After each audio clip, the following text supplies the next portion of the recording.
So today I'm going to do my top 5 best books of 2016. This is straight off the heels of doing my top 5 worst books of 2016, which I will leave a link to you below if you have not already seen it. So coming in at number 5 is Ariel by Sylvia Plath. Now this is a poetry collection that I'd wanted to read for years. I've read The Bell Jar. I plan on rereading it at some point. I've wanted to get into Sylvia Plath's poetry for the longest time. I've read bits of it here and there. I love her kind of melancholiness. There's something about her poetry and her writing that just really appeals to something in me. I'm not quite sure what it is. I don't know, maybe it's just like sad girl syndrome or something like that. It moves me and it makes me think about certain things. I really need to have this collection on my shelf so I can flip through it whenever I feel the need. It's just a really stunning collection. I really advise it. If you're someone who's kind of like melancholy in nature, you'll probably really enjoy it. And I gave this 4 stars. At number 4 is I Am Legend by Richard Matheson.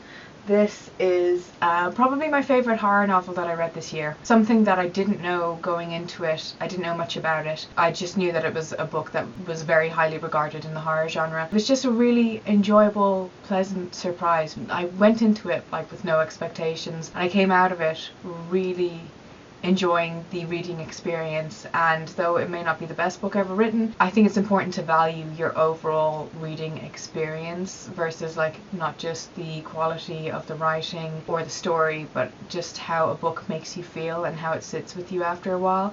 And this is the story of a man who is basically the last man on the face of the earth after a plague has wiped out the rest of the human race and turned them into these vampire slash zombie creatures that only come out at night. A story of kind of alienation and dealing with loss. It's a humanizing story, which I really like. Yes, I really like when horror novels do that. It's not just like focusing on the aesthetic or the kind of superficial scares. It's telling a story. But I really advise, if you haven't read it, to check it out. My third favourite book of the year is M Train by Patti Smith. I read Just Kids last year, really enjoyed it, and I think M Train is pretty much up there. It holds its own. This is Patti Smith now talking about how her life is now. It's just a very interesting, honest depiction on her life now, and it's quite heartbreaking in places, especially when she's talking about the loss of her husband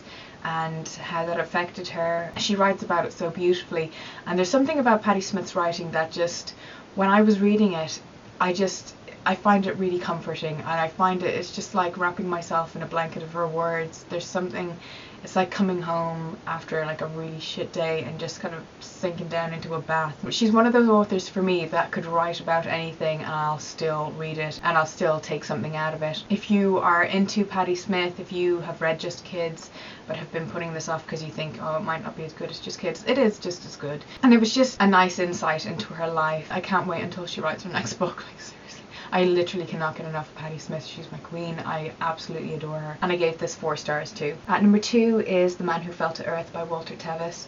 I did a review on this at the time. I read this in January, quite recently after Bowie passed. So I'll leave my link to the standalone review below. Our main character is a man who falls to Earth. He is an alien who is sent to Earth on a mission to save his planet, and he comes to Earth to basically patent a lot of their futuristic technologies in order to get a lot of money, in order to build a massive ship to bring back to his planet, to transport his people back to Earth, because their planet is doomed. They've tapped out all their resources, and within probably 50 years their species will die out because of famine and war. After that synopsis you realise, okay, it's kind of huge kind of concept. It's a story of alienation and the hardship of the human journey. It's up there. For me, I found it really enjoyable, like every second of it. Like after the first chapter I realised this is going to be a book that I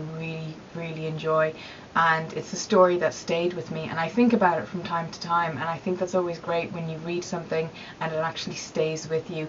There's only like a handful of books that really do that for me. Knowing that you're reading one at the time adds to the overall experience of reading it. I wouldn't even say that this is sci-fi, though it has sci-fi elements. It's just very much just the human journey and the difficulty that it is being human. I gave this 4 stars. I thought it was really good. Like, not completely up there. There was a few things that I would have tweaked to make it a perfect 5-star book, but it was pretty close to being a 5-star book. And then coming in at number 1, being the only 5-star book that I read in 2016, is Giovannis Room by James Baldwin. Now, I knew I was going to really enjoy this because I've seen people's reviews, and you know how sometimes you just know that you're going to really enjoy a certain book?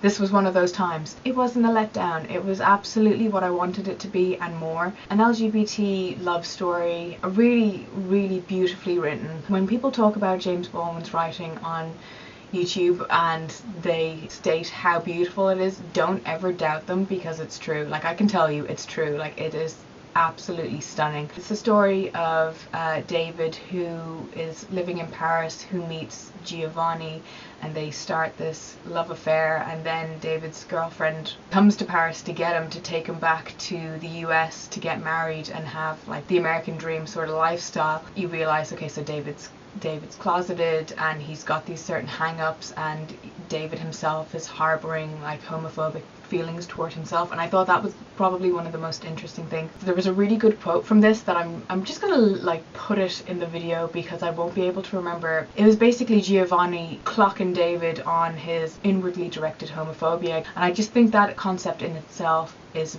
very interesting, and the story is quite sad. Like, the ending is sad and all, but it's just so beautiful that you just kind of accept it. I found it to be absolutely beautiful. It's a breathtaking read, and it just left me in awe. I really want to read more of James Baldwin in 2017. This is a book that's up there with Lolita for me. It's just one of those must reads. So those have been my top 5 books of 2016. Let me know your favourite book of 2016, and I hope you enjoyed this video, and I'll talk to you soon. Goodbye.